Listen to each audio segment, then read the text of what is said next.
Hello dear student, स्वागत है आपका अपने YouTube channel excellent study classes में। स्टूडेंट्स, आज हम लोग देखने वाले हैं क्लास 12th हिंदी का बहुत ही महत्वपूर्ण टॉपिक खंड काव्य। तो आज हम लोग त्यागपथी खंड काव्य को देखने वाले हैं। काफी बच्चे कमेंट्स कर रहे थे कि मैम खंड काव्य पे वीडियो बनाइए, ठीक है।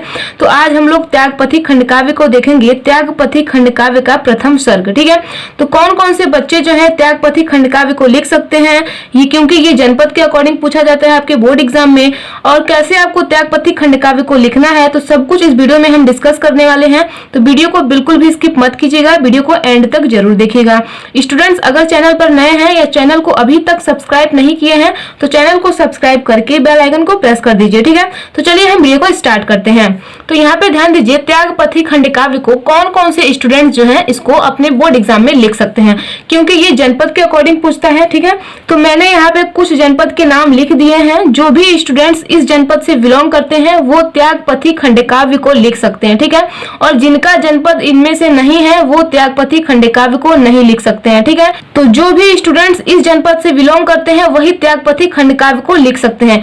तो देखिए कौन कौन से स्टूडेंट्स त्यागपथी खंड काव्य को लिख सकते हैं। तो यहाँ पे ध्यान दीजिए, आगरा, गोरखपुर, गाजीपुर, बरेली, सुल्तानपुर, जालौन, लखीमपुर, गोंडा, शाहजहांपुर, फिरोजाबाद, महाराजगंज, बाराबंकी जनपदों के लिए है, ठीक है। तो जो भी स्टूडेंट्स इन जनपद से बिलोंग करते हैं वो त्यागपथी खंड काव्य को लिख सकते हैं।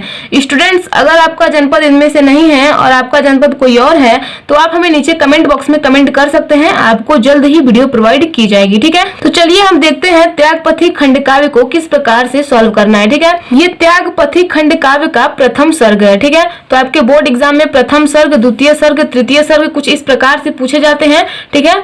तो बहुत ही इंपॉर्टेंट है ये त्यागपथी का प्रथम सर्ग। ये आपके बोर्ड एग्जाम में 5 नंबर के पूछे जाते हैं।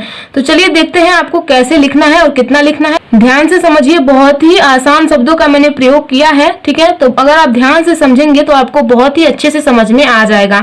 तो यहाँ पे ध्यान दीजिए, सबसे पहले आपको हेडिंग डालना है त्यागपथी, ब्लैक पेन से डालना है। उसके बाद आपको लिखना है प्रथम सर्ग। अगर आपके बोर्ड एग्जाम में प्रथम सर्ग पूछ रहा है और प्रथम सर्ग आप लिख रहे हैं तो आपको डालना पड़ेगा कि आप कौन सा सर्ग लिख रहे हैं। तो आप प्रथम सर्ग हेडिंग डालेंगे, ब्लैक पेन से ही डालेंगे। उसके बाद इसमें लिखना क्या है वो ध्यान दीजिए। थानेश्वर के राजकुमार हर्षवर्धन वन में शिकार के लिए गए थे।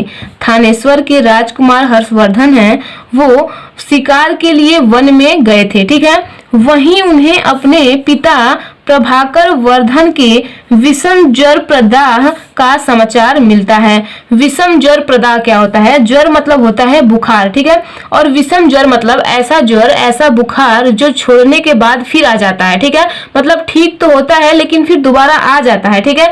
और उस बुखार से बहुत ज्यादा जलन होता है, तो इसको हम कहते हैं विषम ज्वर प्रदाह, ठीक है। तो इस प्रकार का समाचार जब राजकुमार हर्षवर्धन को मिलता है, जब वो शिकार के लिए निकले हैं और उन्हें इस प्रकार का समाचार मिलता है तो वह क्या करते हैं, यहाँ पे ध्यान से समझिए।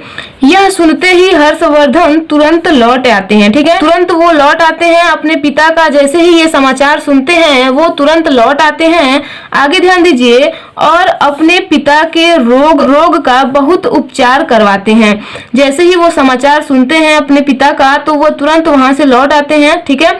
और अपने पिता का रोग मतलब बीमारी का बहुत सारा उपाय करवाते हैं, बहुत सारा जो है उपचार करवाते हैं, मतलब उनको दवाई वगैरह करवाते हैं, ठीक है। आगे ध्यान दीजिए, लेकिन उन्हें सफलता नहीं मिलती है, उन्हें सफलता जो है वो नहीं मिलती है। हर्षवर्धन के बड़े भाई राज्यवर्धन उत्तरापथ पर हुणों से युद्ध करने पर गए थे, ठीक है। तो यहाँ जो है उनके पिता की तबीयत बहुत ज्यादा खराब हुई थी और जो है हर्षवर्धन के बड़े भाई राज्यवर्धन वो उत्तरापथ पर हुणों से युद्ध करने में लगे हुए थे। तो आगे क्या हुआ ध्यान दीजिए, इधर हर्षवर्धन की माता अपने पति की दशा बिगड़ती देख आत्मदाह के लिए तैयार हो जाती हैं। तो हर्षवर्धन की जो माता है वो अपने पति यानी कि हर्षवर्धन के पिता की तबीयत बिगड़ती देखकर वह अपने आप को खत्म करना चाहती हैं, यानी कि वह आत्मदाह करने के लिए तैयार हो जाती हैं, ठीक है। आगे देखिए, हर्ष ने बहुत समझाया पर वे नहीं मानी और हर्ष के पिता के मृत्यु से पहले ही आत्मदाह कर लेती हैं।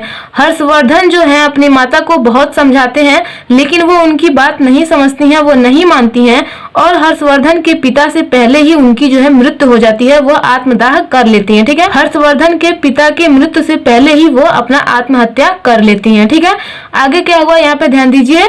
कुछ समय बाद हर्ष के पिता राजा प्रभाकर वर्धन की भी मृत्यु हो जाती है। ठीक है, तो हर्ष ने बहुत समझाया, लेकिन माता जो है उनकी नहीं मानती हैं और आत्महत्या कर लेती हैं। और कुछ समय बाद जो है हर्षवर्धन के पिता यानी कि राजा प्रभाकर वर्धन की भी मृत्यु हो जाती है। ठीक है, तो कुछ इस प्रकार से ये त्यागपथी का प्रथम सर्ग है। तो इसी प्रकार से आपको त्यागपथी का प्रथम सर्ग लिखना है। इतना ही लिखना है, ज्यादा नहीं लिखना है। आपके बोर्ड एग्जाम में ये 80 वर्ड तक ही पूछा जाता है। ठीक है, अधिकतम शब्द सीमा 80 वर्ड ही आपको लिखना होता है, तो आपको इतना ही लिखना है अपने बोर्ड एग्जाम में। इतना अगर आप लिखते हैं तो आपके पूरे नंबर मिलने के चांसेस रहेंगे। ठीक है, इतना आपको लिखना ही है, ये नहीं कि इसमें से भी आप कम कर देंगे। तो कहानी को समझने के लिए आपको इतना तो कम से कम लिखना ही होगा। ठीक है, तो अगर आप इतना लिखते हैं तो आपको पूरे के पूरे मार्क्स दिए जाएंगे। अपनी राइटिंग पे भी विशेष ध्यान दीजिएगा, आपको पूरे के पूरे मार्क्स दिए जाएंगे। ठीक है, तो कुछ इस प्रकार से ये था ये त्यागपथी का प्रथम सर्ग।